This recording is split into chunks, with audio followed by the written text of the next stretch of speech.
Hi, I'm Jacqueline, and this is the second episode of our series of videos about Lake Garda and its wine region. In part one, we learned a bit about the history and geography of the area, and now it's time to find out what makes the viticulture of Lake Garda so special. The first main factor that makes this wine region so special is the climate.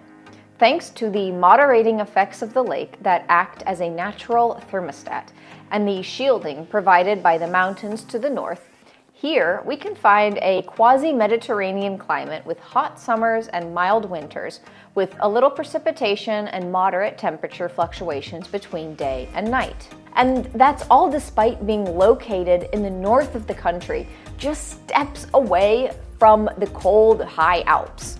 Also, the strong breezes that blow to the south in the morning and the north in the afternoon are very beneficial for the viticulture of the area, as it allows airflow through the vines that prevent diseases.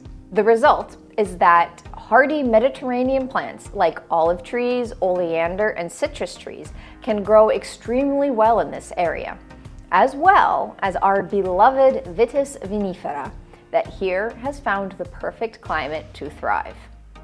Another very important factor is the soil composition. The soil consists mainly of morainic deposits left behind after ancient glaciers retracted, leaving deposits that are rich in minerals and nutrients. As a consequence, these soils display a composition and grain size distribution that are highly favorable to vines and grape growing, as they allow for good drainage, all while being rich in minerals and other nutrients. This geologic conformation results in what is known as the morainic amphitheater of Lake Garda. Within it, the soil composition is varied and moves from clay to sand. This is why around Lake Garda we can find many different grape varieties that all prefer different kinds of soils. In general, the area consists of numerous concentric hills that gently slope down towards the lake's shorelines. The terrain includes flat valley floors, especially down towards the south, steep mountainsides to the north, and sloping hills on the east and west sides, providing a diversity of elevations and soils that allow for different grapes to individually flourish.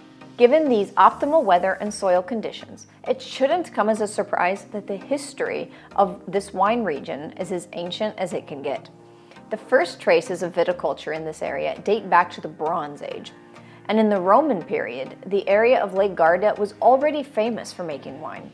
The first written record of wines in the area trace back to the writings of Cato the Censor around 200 BCE, when he referred to a local wine using the term reticum. The vinum reticum, produced around Lake Garda, progressively grew in popularity all through the Roman Empire.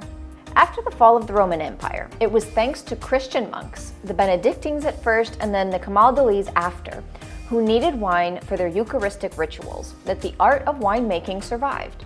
This is a story true of many wine regions, including Burgundy in France.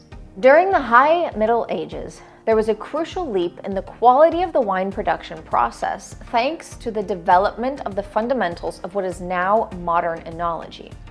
Here, we begin to see the selection of vine varieties, the separate fermentation of musts, and the use of bag filters.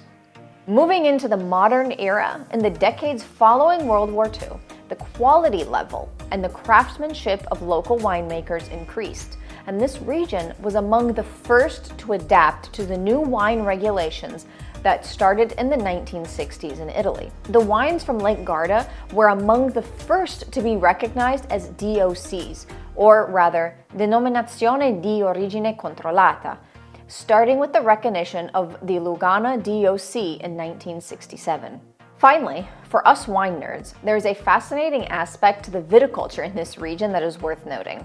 Despite the prevalence of modern vine training systems like the Guyot or the Cordon, many vineyards, especially on the eastern side of the lake, continue to use what is known as the pergola veronese trellis system. This traditional method of training vines is a legacy of the area's ancient winemaking practices, and it adds to the unique character of this local wine culture.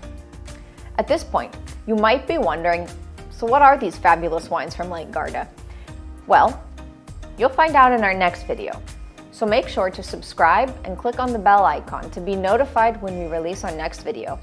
And I'll see you with the next glass.